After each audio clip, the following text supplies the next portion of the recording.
93.5 red FM पे एक कहानी ऐसी भी।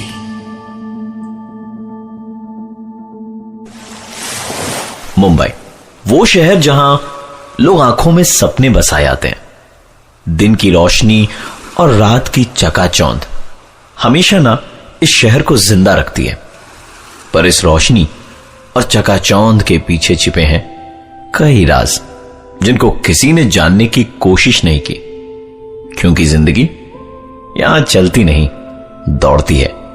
शायद यही कारण था कि उन लोगों ने उनकी जिंदगी में हो रही अजीबो गरीब घटनाओं के पीछे का राज जानने की बहुत दिनों तक कोशिश ही नहीं की। आज की यह कहानी प्रकाश, उसकी गर्लफ्रेंड नंदिनी और भास्कर के साथ हुई घटनाओं पर आधारित है। ये तीनों एक साथ बोरीवली के 2 BHK फ्लैट में रहते थे, जहां शिफ्ट हुए उन्हें सिर्फ 3 महीने ही हुए थे। ये तीनों एक साथ एक ही कॉल सेंटर में काम भी करते थे।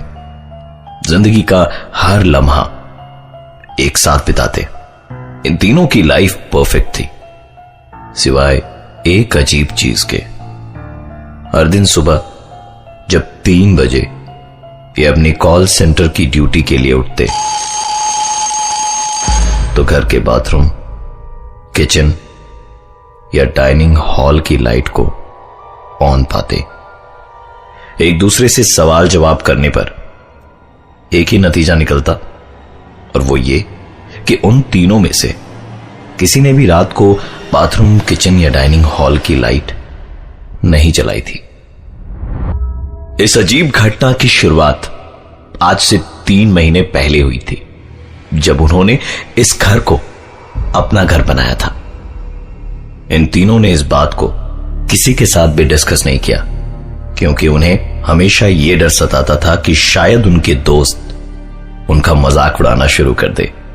इस कहानी की अभी तक की बातें मुझे बहुत नॉर्मल लगी, क्योंकि मैंने खुद ने अपने घर में टीवी को 3-4 बार खुद ब खुद स्टार्ट होते देखा है। शायद कोई टेक्निकल प्रॉब्लम हो, लेकिन अगर हम प्रकाश, नंदिनी और भास्कर की कहानी की बात करें तो घटनाएं सिर्फ लाइट के ऑन रहने तक सीमित नहीं रही, क्योंकि धीरे धीरे एक के बाद एक अजीबो गरीब घटनाओं ने उनके दिमाग में कई सवाल खड़े कर दिए। 93.5 रेड एफएम पे एक कहानी ऐसी भी, प्रवीण के साथ। मुंबई के बोरीवली इलाके में 2 BHK का फ्लैट, जिसमें प्रकाश, उसकी गर्लफ्रेंड नंदिनी और भास्कर 3 महीने से रह रहे थे। हर सुबह 3 बजे जब वो कॉल सेंटर की ड्यूटी के लिए उठते, तो बाथरूम, किचन या डाइनिंग हॉल की लाइट्स स्विच ऑन पाते। इस घटना का जवाब उन तीनों में से किसी के पास नहीं था। शाम करीबन 5 बजे ये तीनों अपने काम से लौटते थे, और शाम ठीक 6 बजे घर का काम करने वाली बाई भी पहुंच जाती। कभी कभार इस बाई के साथ उसका बच्चा भी आता, जो पूरे घर में खेलता रहता और उनके सामानों से छेड़छाड़ करता रहता। मुंबई शहर में बाई मिलना बहुत मुश्किल है, और इसलिए शायद वो बाई के इस बच्चे के सारे नखरों से परेशान होते हुए भी अपनी तरफ से कोई आपत्ति नहीं जताते थे। एक दिन तो हद ही हो गई। प्रकाश और नंदिनी जब घर लौटे तो पाया कि बाई का बेटा उनके घर के ड्राइंग रूम में खेल रहा है। उन्हें लगा शायद बाई उस दिन जल्दी काम पर आ गई, लेकिन आश्चर्य की बात तो यह थी कि बाई उन्हें सारे घर में कहीं भी नजर नहीं आई। उन्हें लगा शायद अपने बच्चे को उनके घर पर खेलने के लिए छोड़कर बाई बगल वाले शर्मा जी के यहां काम करने चली गई होगी। प्रकाश बहुत ही गुस्से में था आज। क्योंकि काम वाली बाई के रहते उसके बेटे का आना और उसके घर में खेलना तो ठीक था, लेकिन बाई अपने बेटे को यूं उनके घर में छोड़कर किसी दूसरे के घर में काम करने जाए, यह उन्हें मुनासिब नहीं लगा। करीबन 1 घंटे इंतजार करने के बाद प्रकाश और नंदिनी बगल वाले शर्मा जी के घर गए काम वाली बाई के बारे में पता लगाने। शर्मा जी का जवाब सुन दोनों हक्के बक्के रह गए, क्योंकि शर्मा जी के अनुसार काम वाली बाई तो आज आई ही नहीं थी। एक अजीब सी कश्मकश में दोनों अपने दिमाग में सवालों की लड़ी लिए वापस अपने घर की ओर लौटे, लेकिन इस बार आश्चर्यजनक रूप से पूरे घर में वो बच्चा उन्हें कहीं भी नजर नहीं आया। दोनों के मन में कई सवाल उठ रहे थे, पर उन्हें पार्टी के लिए देर हो रही थी, इसलिए ज्यादा सोचे बिना तैयार होकर पार्टी के लिए निकल पड़े। रात करीबन 8 बजे ओवरटाइम करने के बाद भास्कर घर लौटा और उसे इस पूरे इंसिडेंट के बारे में कुछ भी पता नहीं था। आपको क्या लगता है, घर लौटने के बाद भास्कर ने क्या देखा होगा?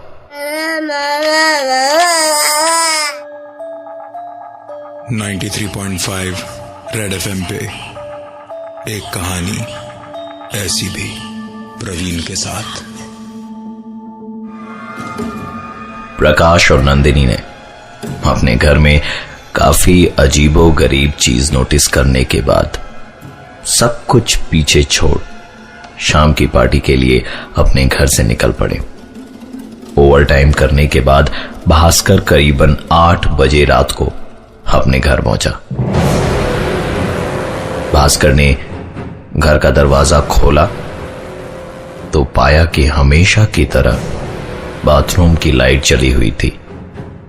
उसने लाइट स्विच ऑफ करना जरूरी नहीं समझा, क्योंकि उसे तभी नहाने भी जाना था।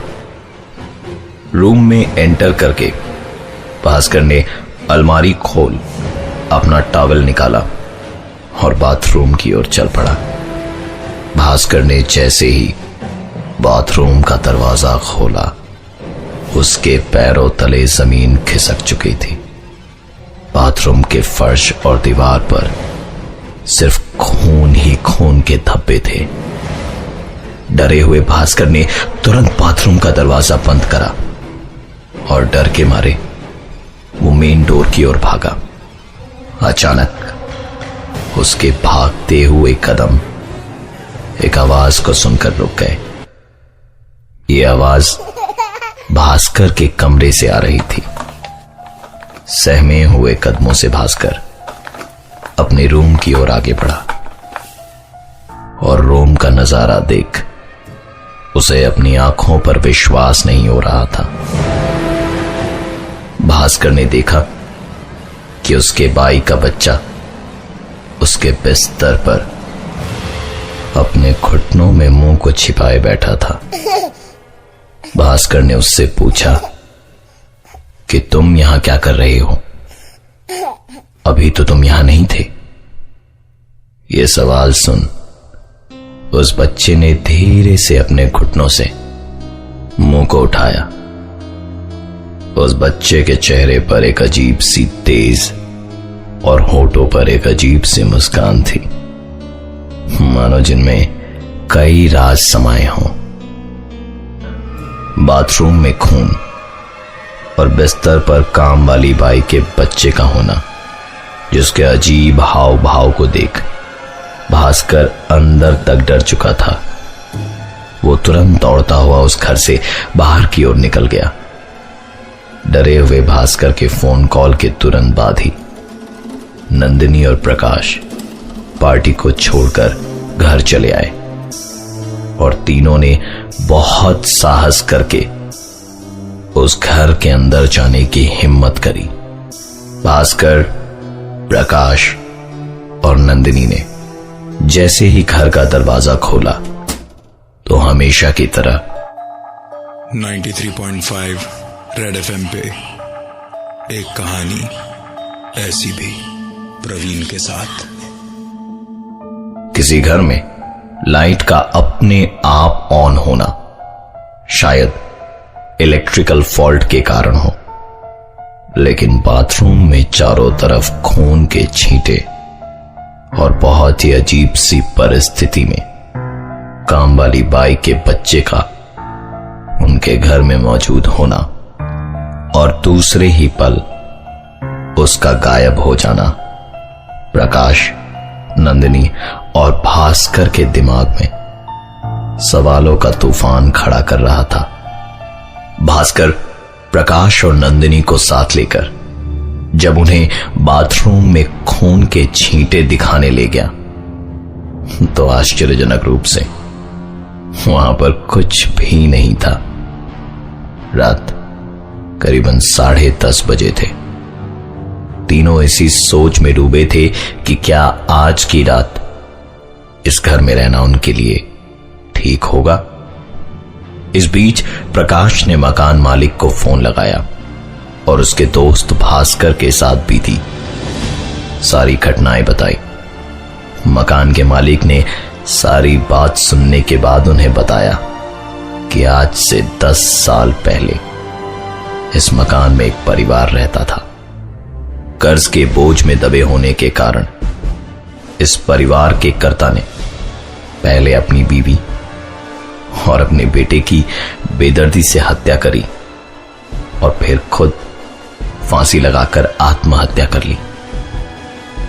ये सब जानने के बाद वहां रहना तो दूर, उस घर में एक एक पल गुजारना भी प्रकाश, नंदिनी और भास्कर के लिए बहुत भारी पड़ रहा था।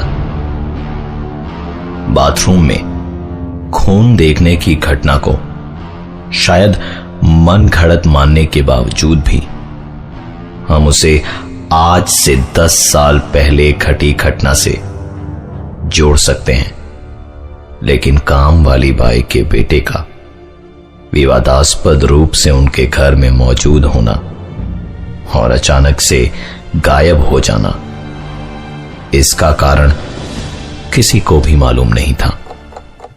जैसे तैसे आज की रात प्रकाश, नंदिनी और भास्कर ने उस घर में गुजारी और सुबह होने का इंतजार करने लगे, क्योंकि उन्होंने फैसला ले लिया था कि सुबह होते के साथ ही वो इस घर को छोड़ कहीं और शिफ्ट हो जाएंगे। अगले दिन जब काम वाली बाई उनके घर आई तो प्रकाश, नंदिनी और भास्कर तीनों उस पर टूट पड़े। एक के बाद एक सवालों की बौछार करने लगे, उसके बेटे की अजीबोगरीब हरकतों पर और विवादास्पद स्थिति में उसके बेटे की मौजूदगी पर। 5 मिनटों तक स्तब्ध रहने के बाद कामवाली ने अपनी चुप्पी तोड़ी और बस एक ही चीज कही कि उसके पास उनके सवालों का कोई जवाब नहीं है, क्योंकि उसका तो कोई बेटा ही नहीं है। मैं हूं प्रवीण और ये थी आज की एक कहानी ऐसी भी। 93.5 रेड एफएम पे एक कहानी ऐसी भी प्रवीण के साथ।